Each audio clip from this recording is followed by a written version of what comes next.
نحمده ونصلي على رسوله الكريم أما بعد أعوذ بالله من الشيطان الرجيم بسم الله الرحمن الرحيم يريدون ليطفئوا نور الله بأفواههم والله متم نوره ولو كره الكافرون সংগ্রামী উপস্থিতি, আমার কানপ্রিয় ইউনিয়নের একটি উল্লেখযোগ্য বাজার এল্লাচর বাজারে উপস্থিত আমাদের সম্মানিত হাজী সাহেব আলাস খলিলুর রহমান, মাওলানা আজাদুল ইসলাম ভাই, মাওলানা আব্দুল সবুর ইতিমধ্যে আলোচনা পেশ করেছে। আমার স্নেহভাজন আপনাদের নির্বাচিত ওয়ার্ড মেম্বার ইউসুফ সরদার আলোচনা করেছেন, সাজ্জাদ হোসেন ভাই, আমার স্নেহপদ বনিয়ামিন, মাওলানা আলাউল করিম, উলামায়ে কেরাম, সকল পর্যায়ের শ্রেণী পেশা সম্মানিত দায়িত্বশীল ব্যক্তিবর্গ, মুসলিম, হিন্দু সহ সব শ্রেণী পেশার মানুষের প্রতি আর এই আপামর জনসাধারণ যাদের সাথে একদিন নিত্য নৈমিত্তিক প্রায় ভোরে আমার চা খাওয়ার সুযোগ হতো, সেই সমস্ত ভাইয়েরা, আমার অনেকে এখানে হয়তো ছাত্ররা রয়েছে, অনেক তরুণ প্রজন্ম যারা আমার এই 12 বছরের মধ্যে অনেক বেড়ে উঠেছে, অনেকে চেনি না, আপনাদেরকে আরেকবার চোখ মিলে দেখবো, তাদের কাছে আমি আসবো, তাদের সাথে আমি কথা বলবো। আল্লাহর কাছে বলতাম যে এত বড় সুযোগ আল্লাহ আমাকে দেবেন আমি ভাবতেও পারি। মাত্র 11.5 বছরের মাথায় অনেক কষ্ট না হলেও প্রিয়জন হারা আমার মাকে হারিয়েছিলাম, মাকেও দেখিনি। আপনারা আমার যারা প্রিয়জন ছিলেন এই ইউনিয়নের অনেক মানুষ চলে গেছেন, তাদের পাশে আমি সহমর্মিতা সমবেদনা জ্ঞাপন করতে ব্যর্থ ছিলাম, পারিনি। মোবাইল ইচ্ছে মতো ব্যবহার করতে পারতাম না, তাই হয়তো অনেকে মনে করেছেন ভাই কথা বলে না কেন। আমার জীবনের একটি মাস এমন অন্ধকারে গেছিল, আমি সূর্যের আলো দিনের বেলাও দেখতে ব্যর্থ ছিলাম।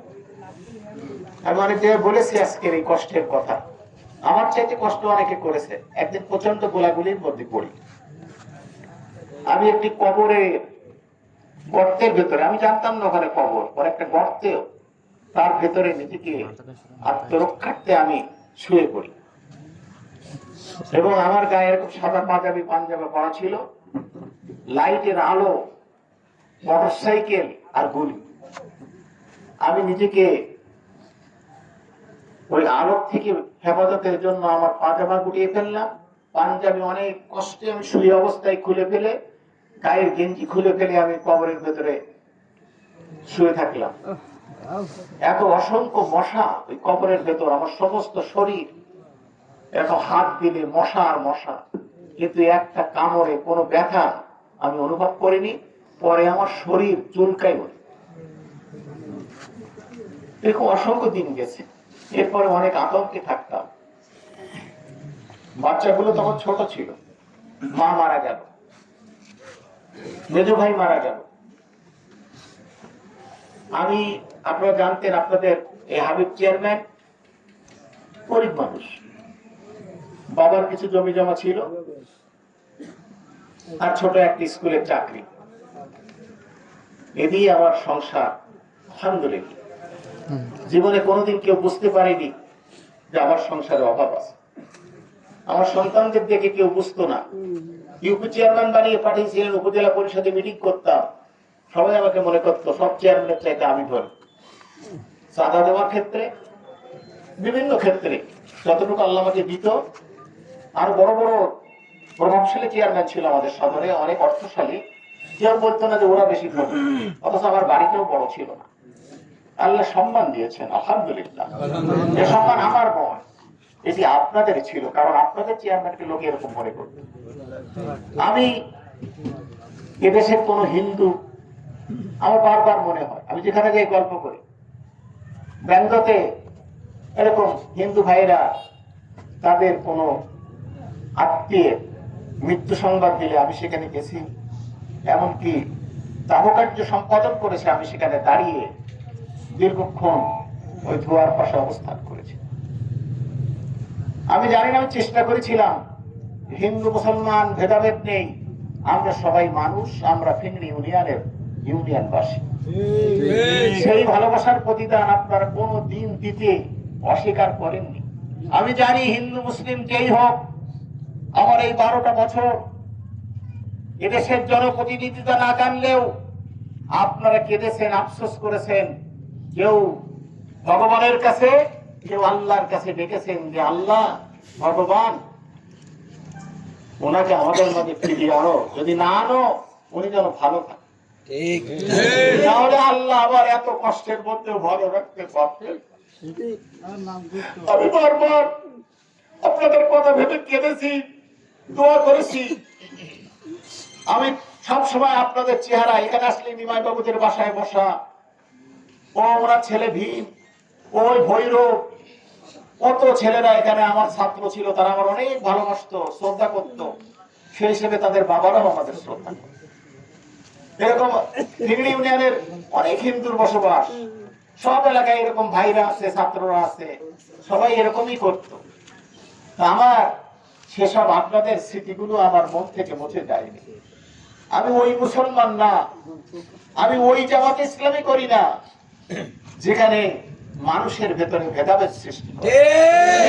তবে আমি ওই একটি ধর্মের অনুসারী হওয়ার কারণে আমি আমার ধর্মের প্রতি আস্থাশীল, কিন্তু অন্য ধর্মকে ঘৃণা করা এটি আমার নীতি নয়।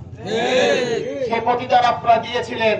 প্রথমবার ৬,০৫১ ভোটের পর দ্বিতীয়বার ১০,৫০০ ভোট দিয়ে আপনারা আমাকে নির্বাচিত করেছেন। কিন্তু আপনারা নির্বাচিত করে অখুশি ছিলেন না, কিন্তু উপজেলা চেয়ারম্যান করা হবে আমাকে আমাদের সংগঠন থেকে যখন ঘোষণা দেয়, আমার বিরুদ্ধে এই ইউনিয়নের কয়েকজন ব্যক্তি সুযোগ পায়, যখন সাইদি সাহেবের এই মিটিংকে কেন্দ্র করে পুলিশ গুলি করে আমাদের কিছু ভাইকে হত্যা করে, আওয়ামী লীগের একজন ভাই সেও হত্যা হয়। মানে আপনার যে করেছে তারাই জানে, আমি কারো বলবো না। তবে আমি যে কোন হত্যাকাণ্ড নয়, কোন অনিয়মের সাথে জড়িত থাকার চেষ্টা করি নাই, সেটা আপনারা সাক্ষী দেবেন। আমার আফসোস হলো যে আমার নামে সাতক্ষীরার বড় বড় জামাতের জেলা আমির, থানা আমির, কেন্দ্রীয় দায়িত্বশীল থাকার পরেও আমাকে দুই হত্যাকাণ্ডের প্রধান আসামি বানাতে হলো। শুনে রাখুন, সাতক্ষীরার জেলা প্রশাসক মহোদয় বর্তমান যিনি আছেন, এসপি সুপার মহোদয়, পুলিশ সুপার মহোদয়, অন্যান্য থানার ওসি মহোদয় সহ দায়িত্বশীল, শুনে দেখেন, খোঁজ নেন। ডিজিএফআই দিয়ে খোঁজ নিয়েছে অনেকে, সেনাবাহিনী ছিল এখানে, তারাও খোঁজ নিয়েছে। তারপরেও আমাদের জনপ্রতিনিধিদের মন গলেনি। এই ইউনিয়নের মানুষরাও বড় দায়িত্বে ছিল, তারাও কোনোদিন বলেনি এই লোকটা ভালো, কেন মিথ্যে বাড়ি থেকে এরকম ভাবে হয়রানির শিকার হবে। অথচ আপনারা কেঁদেছেন। আমি বিশ্বাস করতাম আপনাদের চোখের পানি আল্লাহ তাআলা ফিরিয়ে দেবেন না, আর দেননি বলেই আপনাদের এই পানির সাথে যুক্ত হয়েছে শহীদ আবু সাঈদের রক্ত, শহীদ মুগ্ধের রক্ত। সেই রক্তের বিনিময়ে তরুণ সমাজ বাংলাদেশে দুঃশাসনের অবসান ঘটিয়ে একটি সোনালী সূর্য উদিত করে স্বাধীন বাংলাদেশ দান করেছে। সেই স্বাধীন বাংলাদেশে সেই স্বাধীন বাংলাদেশের সুবাতাস আমরা দীর্ঘদিন ভোগ করতে চাই। বাংলাদেশ ১৯৭১ সালে স্বাধীনতার পর ৭৫ আসার আগেই যিনি স্বাধীনতার স্থপতি ছিলেন, সপরিবারে নিহত হন ২ জন ছাড়া। আজ সেদিন অনেক মানুষ হয়তো দুঃখ করেছিল। আমি কোন খুনির মহাপরাধীর পক্ষ অবলম্বন করছি না, কিন্তু এখন মানুষ বলতে বাধ্য হবে আওয়ামী লীগের এই 15 বছরের দুঃশাসনের ইতিহাস দেখলে এবং শেখ হাসিনা সহ তার মন্ত্রীরা, এমপিরা, অন্যান্য দায়িত্বশীলরা এবং পুলিশ, র্যাব, বিটিভি, ভারতের র এবং ভারতের সেনাবাহিনীর অস্ত্রধারীরা এসে বাংলাদেশের মানুষকে নির্বিচারে গুলি করে এবং ভাইরাল হয়েছে সে সমস্ত ভিডিও, বিমানবন্দর দিয়ে কিভাবে পিঁপড়ি শাড়ির মতো তারা অস্ত্র ফেলে পালিয়ে যাচ্ছে।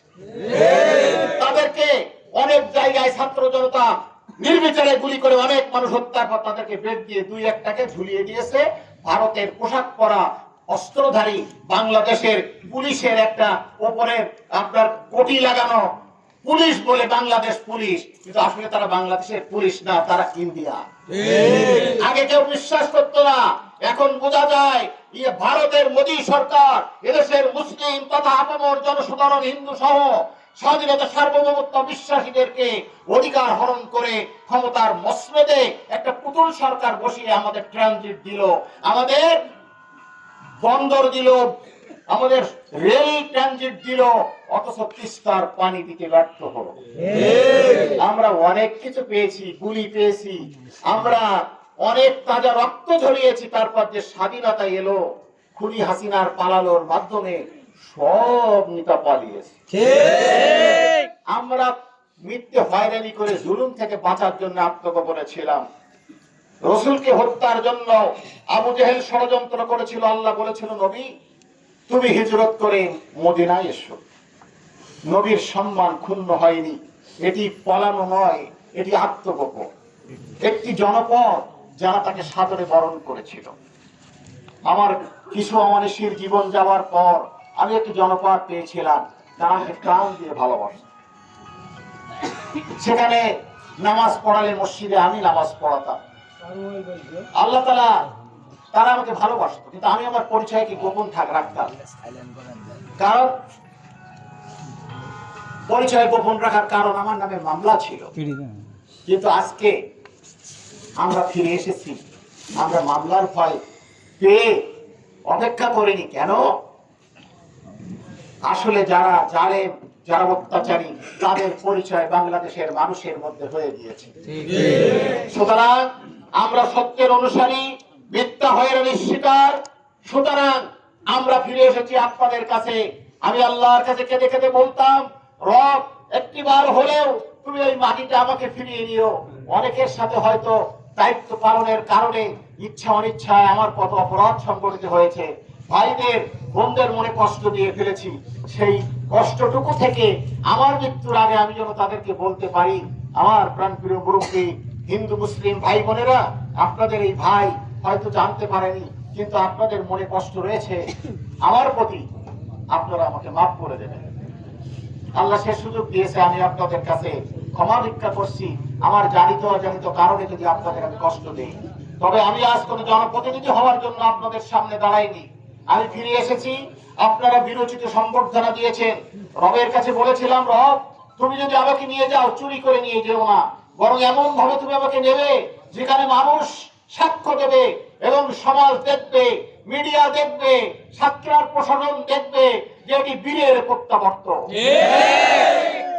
আমি নিজেকে বীর বলছি না, কিন্তু আপনারা আমাকে বীরের মতো মর্যাদা দিয়েছেন। ইউনিয়নের প্রতিটি জনপদে আমি নির্বাচনী জনসভাতেও কোন জায়গায় আমার জীবনে এত ভোট দিয়েছেন আপনারা, তা আমি দেখিনি। আপনাদের এই আবেগ এই দীর্ঘ রাত 10টা অতিবাহিত হওয়ার পরে অপেক্ষা করছেন।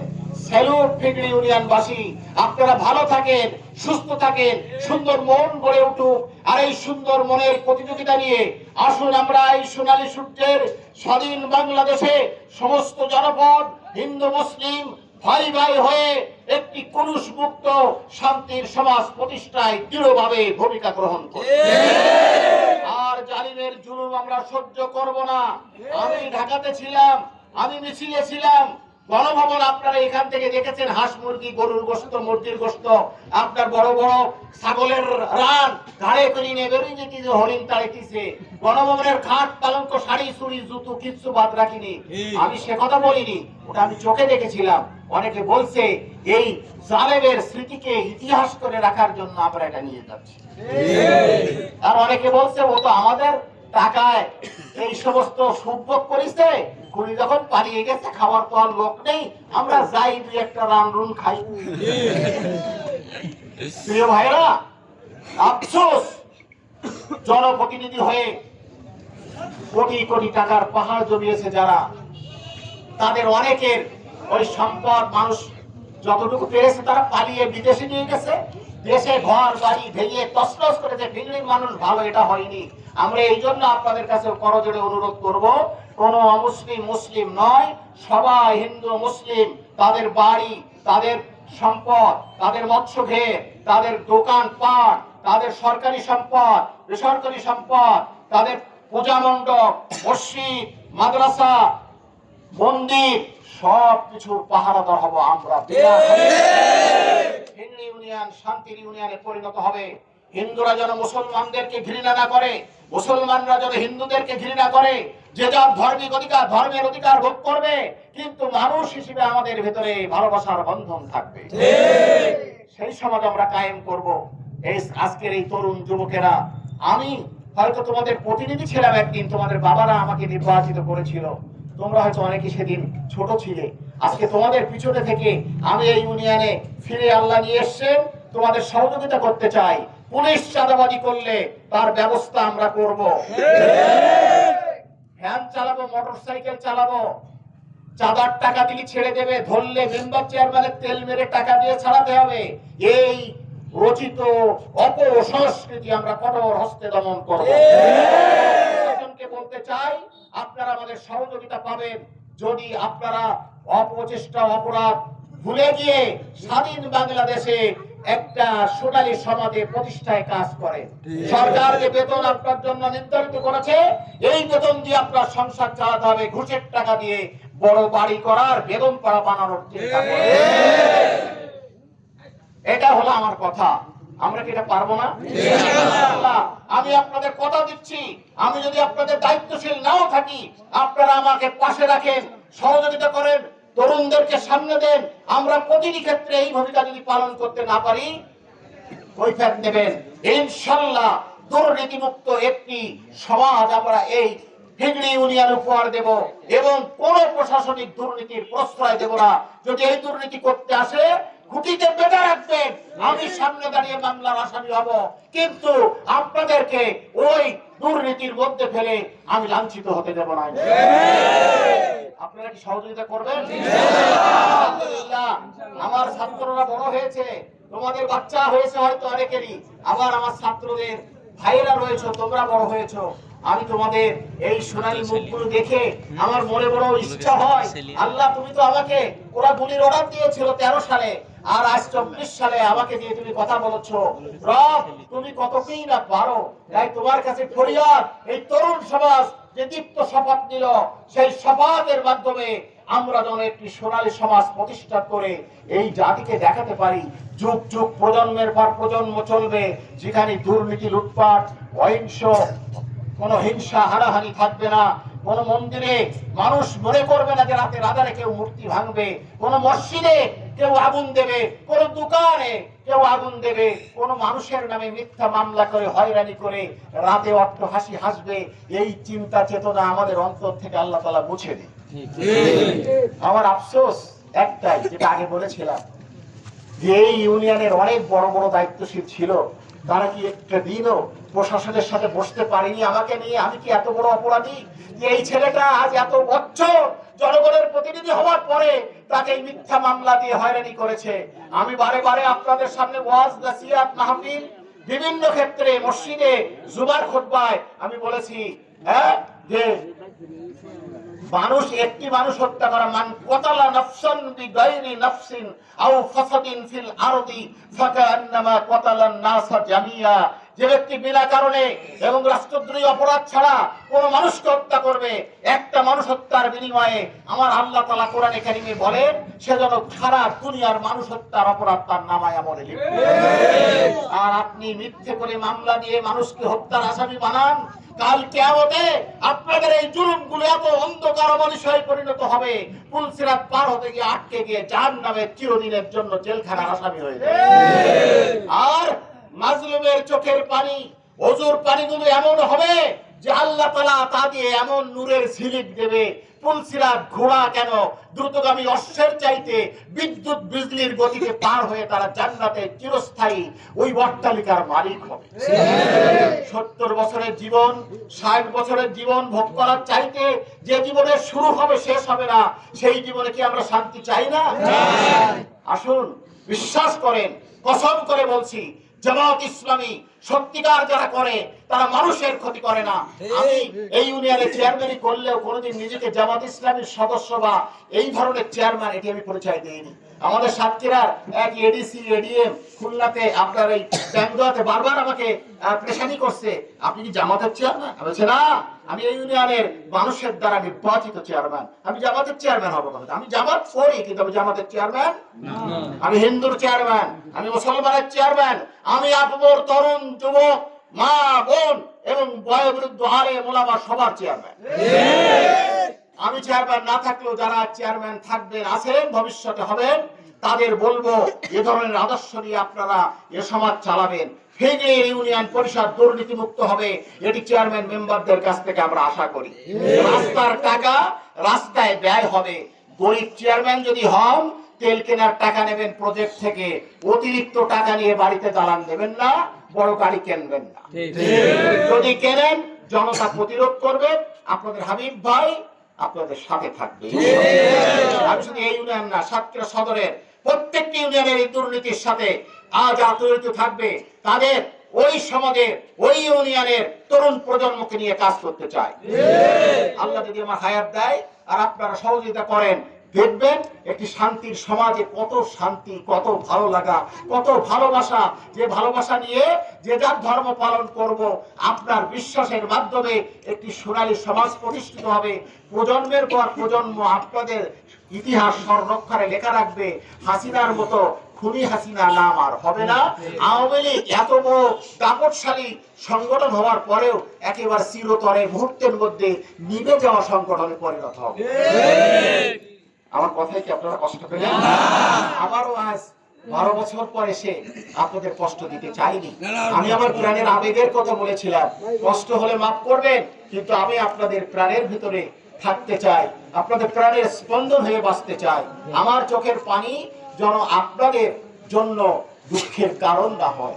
আমি চাই আপনাদের চোখের পানি আমার জন্য জান্নাতের ওসিলা হোক, আমার চোখের পানি আপনাদের জন্য জান্নাতের ওসিলা হোক। আমি সেটা চাই। আমার চোখের পানি আপনাদের কষ্টের কারণ না হয়, অথবা আপনার চোখের পানি আমার জন্য কষ্টের কারণ না হয়। এজন্য অবশ্যই আমরা ইন্টারিম গভর্নমেন্ট ফর্ম করার পূর্ব মুহূর্ত পর্যন্ত, প্রশাসনিক সংস্কার না হওয়া পর্যন্ত আমরা অবশ্যই ঘের ভেড়ি, ধর্মীয় উপাসনালয়, বাজার ঘাট, মসজিদ সবকিছু পাহারা দেব বিনা পয়সায়। আমরা দালাল না, আমরা টাকার পাহাড় কামাই করব না। আমি বলেছি আজকে বিভিন্ন জায়গায় যে আমার যতগুলো অ্যাকাউন্ট আছে, এই অ্যাকাউন্টে 5,853 টাকা আছে, আর প্রায় 29 লক্ষ টাকা আমি ঋণ। এই 12 বছর আমার সংসার চালাতে, যে আমার ছেলে দুটো মানুষ করতে, যে আমি বিয়ে যেতে দিয়ে আমার খেতে পড়তে লেগেছে। কিন্তু আপনারা খুলে দেখুন, আমি 2 পিরিয়ড চেয়ারম্যান করার পরে আমার 5,853 টাকা 13 সালে আমি চলে গেছি। এমনকি আমি আপনাদের ইউনিয়নের শিমুলবেড়া হাই স্কুলের একজন বিজ্ঞানের শিক্ষক ছিলাম। সেই স্কুলে আমাদের জনপ্রতিনিধিরাই দায়িত্ব প্রাপ্ত হয়েছিল, শিক্ষক, হেডমাস্টার সবাই ছিল। কিন্তু আমার এই বিপদের মুখে আমার ছোট দুটো বাচ্চার দিকে তাকিয়ে এই ইউনিয়নের মানুষ কাঁদলেও আপনারা আমার বেতনটা বন্ধ করে দিয়েছিলেন 12 বছর। আমি কি এত অপরাধী চেয়ারম্যান ছিলাম? এই টাকার ভুগি আমি না, এই টাকার জন্য আমি লোভ করি না। আপনারা শুনে দেখবেন, হাবিব চেয়ারম্যান মাথা বিক্রি করা লোক নয়। তাই কোন জালেমের কাছে অনেকে বলেছে ওর কাছে আপনি একটু ফোন দেন, ঠিক ও ধরনের ফোন মারা লোক আমি না। আমি না খেয়ে থাকবো, কিন্তু ফোন মেরে আমার টাকা দেওয়ার জন্য তেলবাদী হাবিব নয়, এই চরিত্রই আল্লাহ আমার জন্মায়। কিন্তু আপনাদের কাছে দোয়া চাই, আমি মজলুম হয়ে আমার সাথে যে দুর্ব্যবহার তারা করেছে, আমার চোখের পানি আল্লাহ পছন্দ হলে আল্লাহ বিচার করবে, কিন্তু আমি কোনো বিচার করব না। আমি আপনাদেরকে জানালাম এজন্য যে 12 বছরে তারা আমার বেতনগুলো প্রতি বছর, সরকার আমার চাকরি বাতিল করেনি, বেতন প্রতি মাসে আসা আজও, কিন্তু আমার বেতনটা তারা সই না করার কারণে সরকারের কাছে প্রতি অর্থ বছরে ফেরত যায়, আর ওই টাকাটা লস হয়ে যায়, আর ফিরে আসার কোনো সম্ভাবনা থাকে না। আল্লাহর দরবারে আপনারা কৈফিয়ত দেবেন না? তা তোলা থাকলো, আমি কৈফিয়ত নেব না। আমি জানালাম এজন্য, আপনারা আমার অভিভাবক বানিয়েছিলেন, বয়সে তরুণ ছিলাম আমি, আজকে আমি বয়োবৃদ্ধ। আপনারা জেনে রাখুন, জালেমরা এভাবে প্রতিটা মানুষের ক্ষেত্রে জুলুম করেছে। এই জুলুমের প্রতিশোধ আল্লাহ নেয়, তাহলে আওয়ামী লীগ ধ্বংস হয়ে যেত না। আজকে হাসান মাহমুদ, আজকে বিপ্লব, আজকে পলক, আজকে হারুন ধরা পড়েছে আর চোরের মতো ভেঙে নিয়ে গেছে। কি দাপট ছিল!